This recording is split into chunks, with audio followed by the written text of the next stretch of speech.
یسألون ایان یوم الدین، یہ سوال کرتے ہیں کہ یہ قیامت کا دن، حساب کتاب کا دن کب آئے گا۔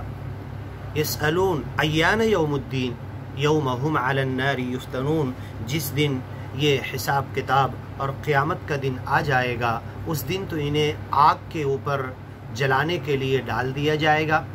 ذوقوا فتنتکم، اور کہا جائے گا چکھو یہ تمہارے عذاب کا مزہ، ھذا الذی کنتم بہ تستعجلون، یہ وہی عذاب ہے جو تم دنیا میں جلدی مانگ رہے تھے، دنیا میں تو نہیں آیا لیکن جہنم تک تمہیں لے کر آ گیا۔ ان المتقین، اس دن سچے مالک سے ڈر کر جینے والے، اس کے تقوی کی زندگی جینے والے، فی جنات وعیون، ڈھیر سارے جنات باغات کے اندر ہوں گے اور اس کے اندر چشمے ہوں گے پانی کے۔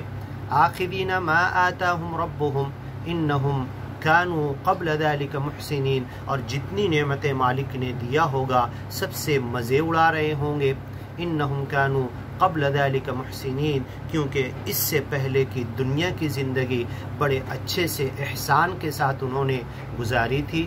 کانوا قلیلا من اللیل ما یہجعون، اور راتوں میں کم سویا کرتے تھے۔ وبالاسحار ہم یستغفرون، اور صبح صبح اٹھ کر سچے مالک سے معافی مانگنے لگتے تھے۔ مینو بخش لو، اور استغفار، معافی، اپنی موت کو یاد کرنا، اپنے گناہوں کو یاد کر کے اس سے معافی، توبہ کرنا، سچے مالک کی طرف مڑنا، یہ ان کا معمول تھا۔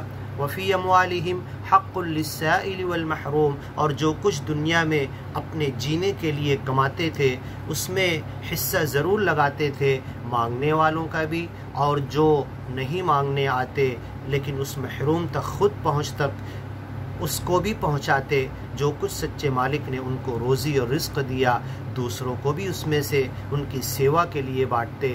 وفی الارض آیات للموقنین، اور اس زمین کے اندر یقین، اگر گیان اور ایمان کے اوپر سچے مالک کو ماننے کے لیے کوئی ایمان لانا چاہے تو پوری زمین میں، پوری کائنات میں، آسمان میں سچے مالک کی نشانیاں پھیلی ہوئی ہے۔ وفی انفسکم، خود تمہارے بدن کے اندر ہماری نشانیاں ہیں۔ افلا تبصرون، کیا تم دیکھتے کیوں نہیں، غور کیوں نہیں کرتے؟ تمہاری پیدائش سے لے کر پوری جینے کی زندگی، بڑھوتری، پھر بڑھاپا ہونا، پھر موت کے منہ میں جانا، یہ خود تمہارے بدن کے اندر ساری نشانیاں سچے مالک کی پھیلی ہوئی ہے۔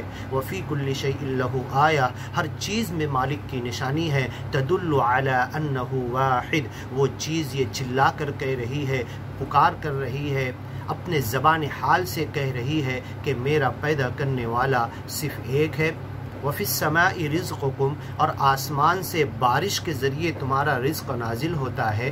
وما توعدون، اور جو کچھ تم سے وعدہ کیا جاتا ہے وہ سب پورا کیا جا رہا ہے۔ فورب السماء، اس رب کی قسم جو آسمانوں کا رب ہے، والارض، جو زمین کا رب ہے، انہ لحق، یہ ساری گیان اور ایمان کی باتیں اور یہ ڈرانے کی باتیں، گیان اور ایمان کی طرف لانے کی قرآن کی باتیں سب حق ہے۔ مثل ما انکم تنطقون، جیسے آج تم کھڑے ہو کر بات کر رہے ہو، کیا اس بات میں کوئی شک ہے؟ اسی طریقے سے تمہیں سب کو کھڑا کر کے یوم یقوم الناس لرب العالمین، رب العالمین کے سامنے سب کو کھڑا کیا جائے گا، ایک ایک کی زندگی کا حساب لیا جائے گا۔ فورب السماء، تیرے رب کی قسم، والارض، یہ زمین اور آسمان کے رب کی قسم، انہ لحق، یہ قیامت کا دن حق ہے۔ مثل ما انکم تنطقون، ایسا ہی حق ہے جیسا کہ آج کھڑے ہو کر تم بات کر رہے ہو۔ هل اتاک حدیث ضیف ابراہیم المکرمین، ابراہیم پیغمبر کے پاس جو فرشتے مہمان بن کر آئے تھے، کیا ان کی خبر تمہیں لگی؟ آگے کی ویڈیو میں سنیے۔